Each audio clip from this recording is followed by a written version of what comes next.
નમસ્કાર વિદ્યાર્થી મિત્રો, હું સંજય ગોહેલ આપ સર્વ વિદ્યાર્થી મિત્રોનું હાર્દિક સ્વાગત કરું છું. આજે આપણે ધોરણ 12 વિષય મનોવિજ્ઞાન, જેમાં આજે તારીખ 5/3/2026ના રોજ લેવાયેલ મનોવિજ્ઞાનનું જે પેપર છે તેનું પેપર સોલ્યુશન આજે આપણે જોઈશું. વિદ્યાર્થી મિત્રો, આ વિડીયો લાઇક કરી દેજો અને અમારી યુટ્યુબ ચેનલને સબસ્ક્રાઈબ પણ કરી દેજો.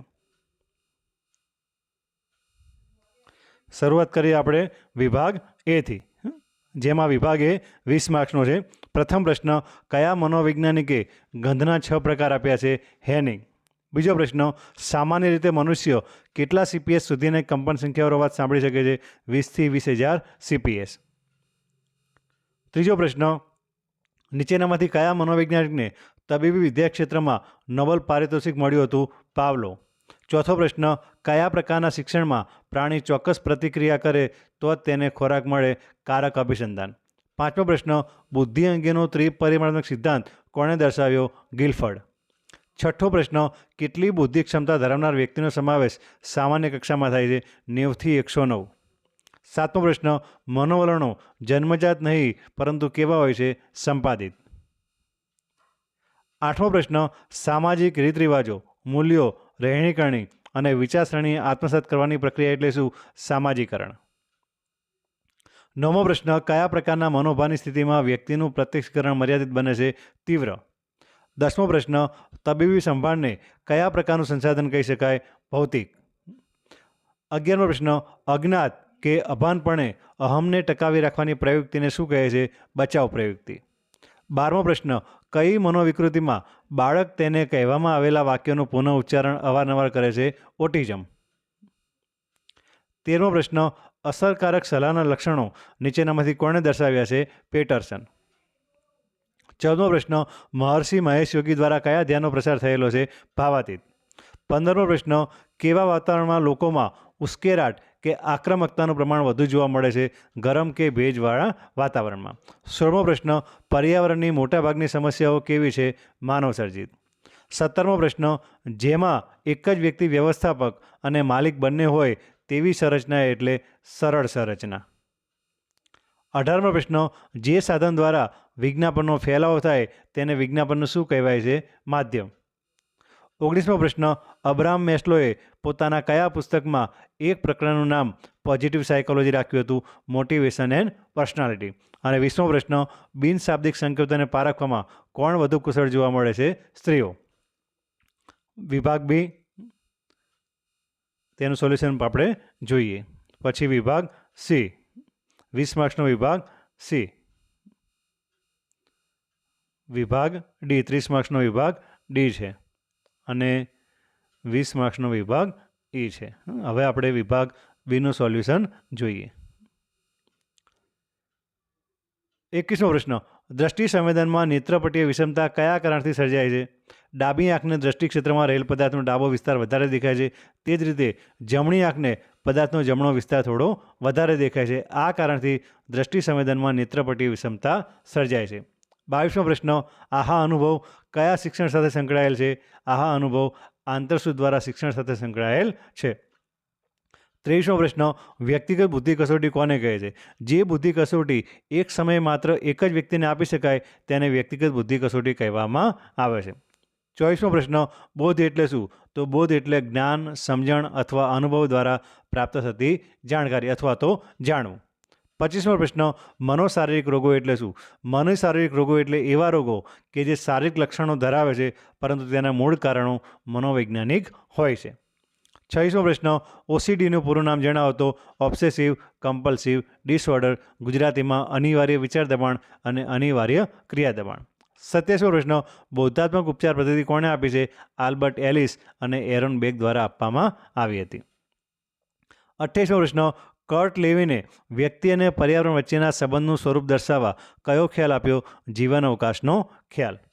29મો પ્રશ્ન, ઉથલો એટલે શું? જ્યારે સંસ્થામાં કાર્યનું વાતાવરણ અનુકૂળ ન આવતા કર્મચારી ટકતા ન હોય ત્યારે કર્મચારીની આવન જાવન વધી જાય તો તેને ઉથલો કહેવામાં આવે છે. 30મો પ્રશ્ન, ઓટાયામા અને માર્ક વિશે સંસ્કૃતિના કયા બે પ્રકાર દર્શાવ્યા છે? વ્યક્તિવાદી સંસ્કૃતિ અને સમૂહવાદી સંસ્કૃતિ. વિભાગ સી, કોઈ પણ 10 પ્રશ્નના જવાબ લખવાના છે. 31મો પ્રશ્ન, રૈખિક પરિપ્રેક્ષ્ય એટલે શું? રૈખિક પરિપ્રેક્ષ્ય એ ઊંડાઈ અને અંતરના પ્રત્યક્ષીકરણમાં ઊંડાઈ અને અંતરનો ભ્રમ બનાવવા માટેની એક પદ્ધતિ છે જેમાં સમાંતર રેખાઓ એક દૂરના બિંદુએ એકબીજાને મળતી દેખાય છે. 32મો પ્રશ્ન, પ્રત્યક્ષીકરણમાં સંગઠનના નિયમોના નામ લખો. તો સમાનતા, સમીપતા, સમાવેશકતા અને પૂરકતા. 33મો પ્રશ્ન, પ્રશિષ્ટ અભિસંધાનમાં વિલોપનની ક્રિયા સ્પષ્ટ કરો. પ્રશિષ્ટ અભિસંધાનમાં જો પ્રબલન આપવામાં ન આવે તો વિલોપનની ક્રિયા જોવા મળે છે. ઘંટડીના અવાજ પછી કૂતરાને જો ખોરાક આપવામાં ન આવે તો અભિસંધાનનું વિલોપન થતું જોવા મળે છે.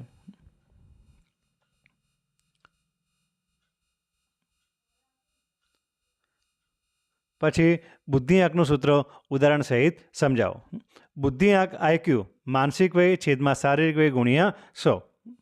ઉદાહરણ મુજબ બાળકની વાસ્તવિક શારીરિક ઉંમર 7 વર્ષ અને 6 માસ એટલે કે 90 માસ છે, જ્યારે તેની માનસિક વય 108 માસ છે. હવે સૂત્ર મુજબ બુદ્ધિઆંકની ગણતરી કરતા 108 ભાગ્યા 90 ગુણ્યા 100 એટલે કે તેનો બુદ્ધિઆંક 120 થાય છે.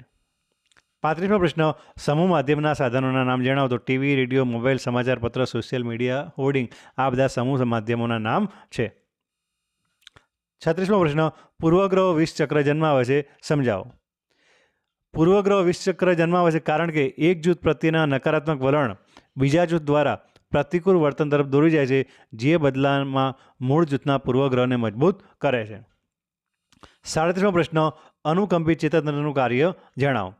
અનુકંપિત ચેતાતંત્ર શરીરને કટોકટી અથવા તણાવપૂર્ણ પરિસ્થિતિઓ માટે તૈયાર કરે છે, જેમ કે હૃદયના ધબકારા વધારવા, શ્વાસ ઝડપી કરવો અને ઉર્જા ગતિશીલ કરવી.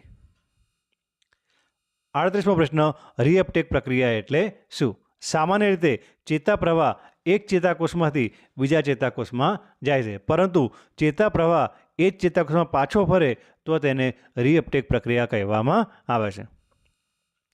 બોધાત્મક પ્રતિમાનમાં સમાવિષ્ટ સ્મરણના ઘટકોને વર્ણવો. વિદ્યાર્થી મિત્રો વાંચી લેજો. સ્મરણની સમજૂતી અહીં આપેલી છે.